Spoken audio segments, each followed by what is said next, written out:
Good morning, everyone.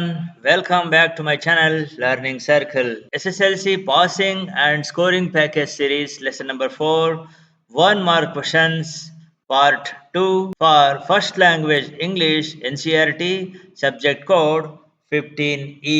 Poem number 7, Fog. Before that, let's have a glance at the blueprint published by the KSEAB website. So, ಈ ಒಂದು ವಿಡಿಯೋದಲ್ಲಿ fog ಅನ್ನೋ ಒಂದು ಪೊಯಮ್ನಲ್ಲಿ ಬರುವಂಥ 1 marks questions ಬಗ್ಗೆ ನಾವು ಡಿಸ್ಕಷನ್ ಮಾಡೋಣ. ಅದಕ್ಕಿಂತ ಮುಂಚೆ KSEAB ವೆಬ್ಸೈಟ್ನಿಂದ ಬಿಟ್ಟಿರುವಂತಹ ಈ ಚಾಪ್ಟರ್ ವೈಸ್ ಕಾಂಟೆಂಟ್ ವೇಟೇಜನ್ನು ಒಂದ್ಸರಿ ನೋಡೋಣ.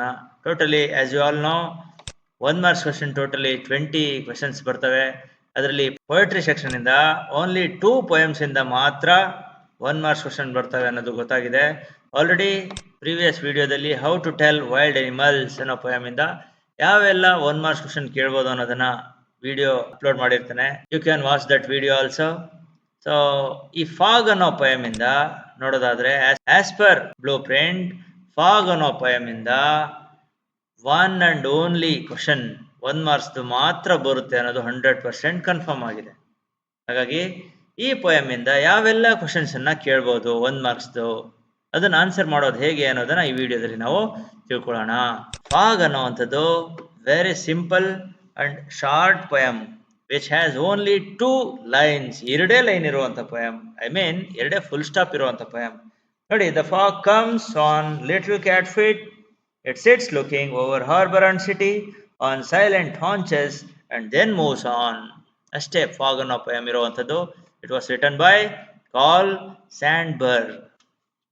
ಸೊ ಇದರಲ್ಲಿ ಯಾವ ರೀತಿ ಎಲ್ಲ ಕ್ವಶನ್ಸ್ ಅನ್ನ ಫ್ರೇಮ್ ಮಾಡಬಹುದು ಅನ್ನೋದನ್ನ ಈ ವಿಡಿಯೋದಲ್ಲಿ ನಾವು ನೋಡೋಣ. If you are watching my video for the first time, please subscribe to my channel learning circle. So let's continue with the first question. Who wrote the poem fog? Fog poem ನ ಬರೆದವ್ರು ಯಾರು ಅಂತ ನೋಡೋದು. The poem fog was written by Carl Sandburg. ಈ ರೀತಿ ಒಂದು sentence ಅಲ್ಲಿ ನೀವು ಆನ್ಸರ್ ಅನ್ನ ಬರೆಯೋದನ್ನ ಪ್ರಾಕ್ಟೀಸ್ ಮಾಡ್ಕೋಬೇಕು. ಒಂದೇ ವರ್ಡ್ ಅಲ್ಲ, ಒಂದು ಸೆಂಟೆನ್ಸ್ ಅಲ್ಲಿ. But you have to highlight the main answer or main words in the sentence. What has the poet compared the fog with? The poet has compared the fog with a cat. ಯಾವುದ್ರ ಜೊತೆ compare ಮಾಡ್ತಾರೆ ಅಂತ ಅನ್ನುವಂಥದ್ದು second question. Where does the fog arrive? ಎಲ್ಲಿಂದ ಬರುತ್ತೆ fog ಅನ್ನೋದು, ಎಲ್ಲಿ ಬರುತ್ತೆ ಅಂತ ಅನ್ನುವಂಥದ್ದು. The fog arrives over the harbour and city. Very simple question. You have to underline and highlight over the harbour and city.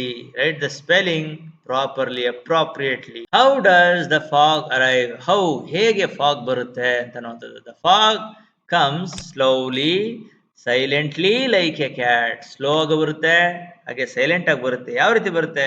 Cat ತರ ಬರುತ್ತೆ. On it small feet. ಇಲ್ಲಿ very important word, slowly and silently like a cat ಅನ್ನುವಂಥದ್ದು. On it small feet ಅಂತ ಬರಿಬೇಕಾಗುತ್ತೆ. How does the fog moves on? ಹೇಗೆ fog ಬಂತು? Okay, ಹೇಗದು move on ಅಂದ್ರೆ ಡಿಪಾರ್ಟ್ ಆಗುತ್ತೆ, ಅಲ್ಲಿಂದ ಹೋಗುತ್ತೆ ಫಾಗ್ ಅಂತ. The fog moves on slowly, silent ಆಗಿ ಸ್ಲೋ ಆಗಿ ಮೂವ್ ಆಗುತ್ತೆ, ಡಿಪಾರ್ಟ್ ಆಗುತ್ತೆ. What does Sandburg think the fog is like? Sandburg thinks that the fog is like a cat. So ಯಾವ ರೀತಿ ಥಿಂಕ್ ಮಾಡ್ತಾರೆ ಅವರು? ಫಾಗ್ ಅನ್ನ ಕ್ಯಾಟ್ ಅನ್ನೋ ತರ ಥಿಂಕ್ ಮಾಡ್ತಾರೆ. ಸೊ ಇದು ಲೆಂದಿ ಕ್ವಶನ್ ಇರ್ಬೋದು, ಆದ್ರೆ it could be asked for 1 marks question also. ಹೇಗೆ? Name the 3 things that tell us the fog is like a cat. So 3 things ಯಾವ್ಯಾವುದು ಫಾಗ್ ಕ್ಯಾಟ್ ಅಂತ ಹೇಳಲಿಕ್ಕೆ ಅಂತ. First one, fog comes silently, one thing. Sits on haunches, ಯಾವ ರೀತಿ ಕೂತ್ಕೊಳ್ಳುತ್ತೆ ಅನ್ನುವಂಥದ್ದು. Next, moves on slowly. ಈ 3 ಪಾಯಿಂಟ್ ಅನ್ನ ಬರೀಲೇಬೇಕಾಗುತ್ತೆ ಈ ಕ್ವಶನ್ಗೆ ಆನ್ಸರ್ ಮಾಡಬೇಕು ಅಂತಂದ್ರೆ. You have to highlight like this. How is the fog looking over the harbor and city? ಯಾವ ರೀತಿ ಫಾಗ್ ನೋಡುತ್ತೆ ಹಾರ್ಬರ್ ಅಂಡ್ ಸಿಟಿ ಮೇಲೆ ಇದ್ದು ಅಂತ. Okay, the fog looking over the harbour and city by sitting on its haunches. ಯಾವ ರೀತಿ ನೋಡುತ್ತೆ city ಮತ್ತೆ harbour ಅಂತಂದ್ರೆ ಕೂತ್ಕೊಂಡು, ಸಿಟಿಂಗ್ ಆನ್ ಇಟ್ಸ್ ಹಾಂಚಸ್, ಕೂತ್ಕೊಂಡು ನೋಡುತ್ತೆ. What does the fog refers to in the poem? So ಈ ಪೊಯಮ್ ಅಲ್ಲಿ fog ಅಂದ್ರೆ ಏನು, ಯಾವುದಕ್ಕೆ ರೆಫರ್ ಮಾಡಬಹುದು ಅಂತ ಅನ್ನೋದು. ಈ ಫಾಗ್ ಅನ್ನುವಂಥದ್ದು basically symbolic poem which symbolises failure or problems in our life. So ಈ ರೀತಿ ಕ್ವಶನ್ಸ್ ಅನ್ನ ಕೇಳಿದ್ರೆ fog refers to in the poem ಅಂತಂದ್ರೆ it's a symbolic poem which symbolises failures or problems ಅಂತ ಬರಿಬೇಕಾಗುತ್ತೆ. When do the fog moves on, ಯಾವಾಗ fog depart ಆಗುತ್ತೆ, ಅಲ್ಲಿಂದ ಹೋಗುತ್ತೆ ಅಂತ. After looking over the harbour and ಸಿಟಿನ ಲುಕಿಂಗ್ ಓವರ್ ಅಂದ್ರೆ ನೋಡಿ ಆದ್ಮೇಲೆ the fog moves silently on ಹಾಂಚಸ್. Mention the sitting posture of fog. The sitting posture of fog is haunch. On haunches. Haunch ಅನ್ನುವಂಥದ್ದು noun form of haunches. Haunches ಅಂದ್ರೆ ನಾಲ್ಕು ಕಾಲಿನ ಮೇಲೆ ಕೂತ್ಕೊಳ್ಳುವಂಥದ್ದು.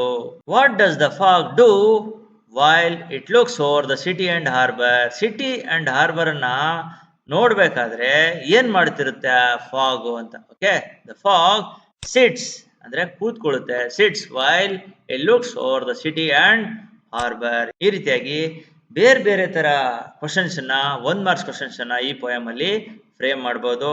So ಈ ಪೋಯಮ್ ಇಂದ ಬರುವಂತದ್ದು ಒಂದೇ ಒಂದು ಕ್ವಶನ್, ಅದು ಕೂಡ 1 ಮಾರ್ಕ್ಸ್ ಆಗಿರುತ್ತೆ.